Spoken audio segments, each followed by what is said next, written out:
it's just me and my wife, so I'm only gonna do 4 patties. We're using 80/20 ground beef, also referred to sometimes on the package as ground chuck. It's the same thing. And I'm just gonna cut that in half and then take each one of those halves and half in those, and that should give us 4 quarter-pound burgers out of here. One thing I hate, man, and everybody's probably had this happen once or twice, where you bite into a burger and all you get is bread because the patty shrunk. Well, I got this little thing I do to fix it, and it may look weird, but I grab one of my buns and just hold it over the patties to make sure that my patties are pressed out wider than the bun. That way, when they shrink, they'll still go all the way out to the edge of the bun. So it's just a weird little thing I do, but it works fantastic. So let's get it seasoned up, and right now I want to give a shout out to a brother by the name of Famous Dave's. He has his own line of rubs and seasonings.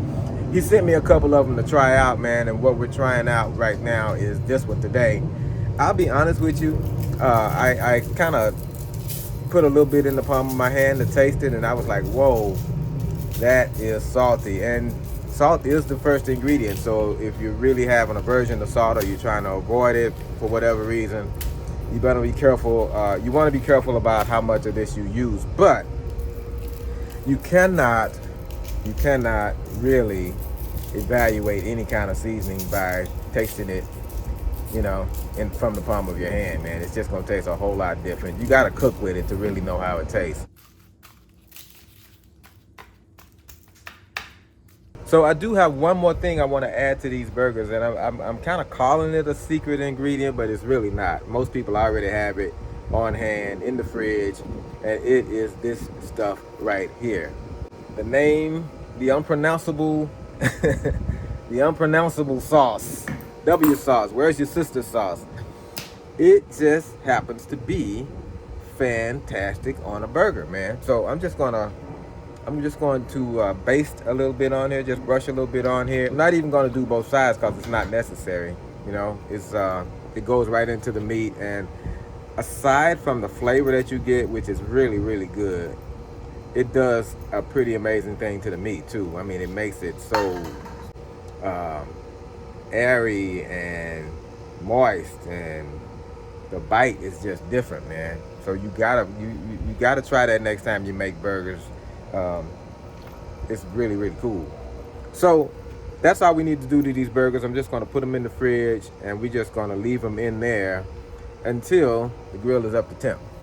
So I'm just gonna pour these on the one side. I'm not gonna use my slow and sear because I do want these to actually kind of flow out a little bit, So we got a real hot zone right here at the beginning, right here, and then it just kind of tapers out. That's what we're doing with it this time. I'm just gonna use my tongs and spread them out a little bit. So we got a little bit more heat on this side because we got them stacked up against each other, stacked on top of each other. That always creates more heat. But we got less heat over here for, let's say, the buns or something like that. And then no heat over there as a holding area.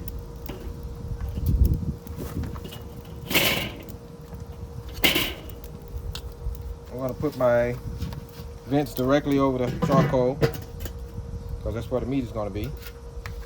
I'm gonna have this one open high. I'm gonna have that one wide open, and the bottom vents,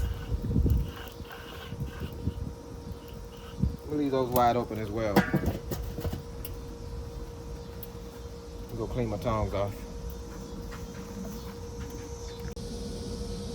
All right, my grill is nice and hot, man. Y'all can see I'm running out of daylight. Always happens when I'm trying to rush home and do a video after work. You can see I got quarter-pound burgers. Not really big, not really thick, so it's not gonna take these long per side. The idea is to only flip these once. And I'm gonna put them right on the back end where my fire is the hottest.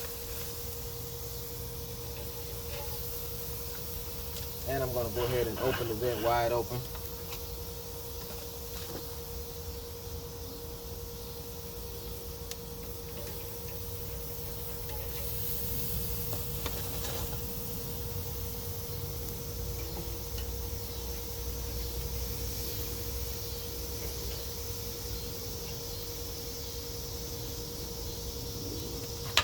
set that lid, and I'm gonna come back in about 2 minutes. All right, y'all, it's been about 2 minutes, and I'm gonna go ahead and turn them over. And once I turn them over, I got some buns right here with some butter already on them. I'm gonna put those on that cooler side and start letting them toast. And hopefully we'll time this thing just about right. All right, baby. Moment of truth. Let's flip these. Let's flip these things and see what they're doing. They're looking good, man.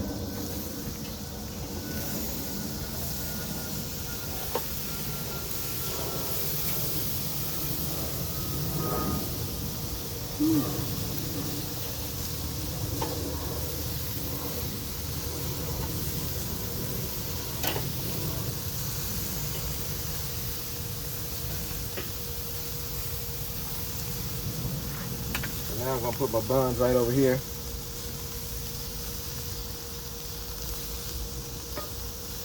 So I gotta keep my eye on those. We don't want those to go no more than about 30 seconds or so. So I'm just gonna count that off in my head. We're just waiting on temp now.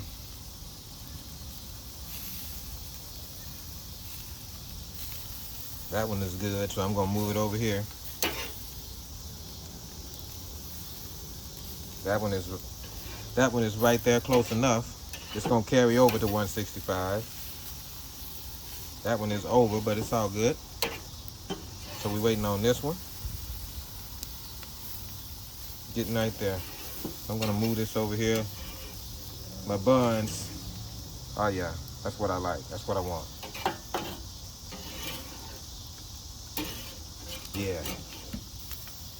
That's good. Exactly what I wanted on my buns. That one a little bit more. And that one. Oh. That one is slow. I'm gonna take the rest of these off so they don't overcook and leave this on for about another minute or so. I'm not sure what's taking that little fella so long.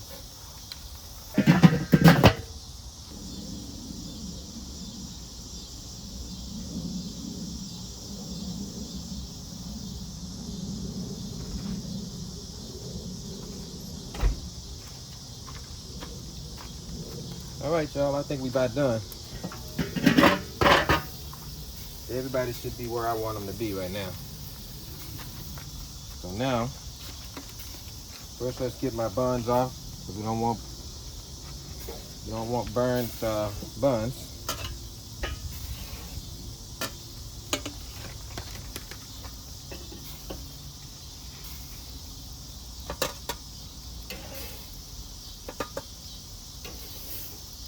Put that little baby right there.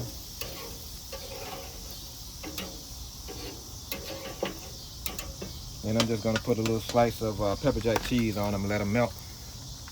And we're gonna call it good.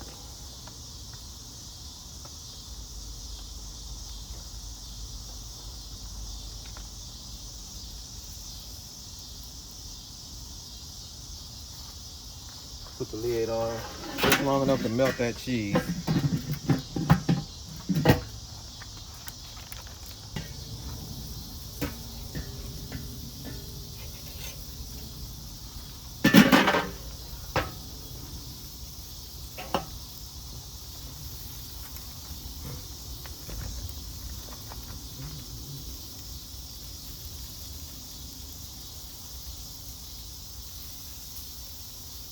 That thing don't want to go.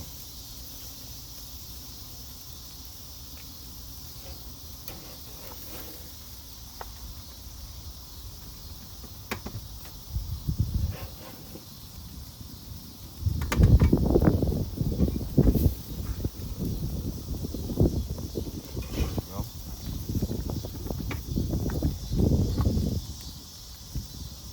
There we go. All my beef is safe, y'all. Let's put this on.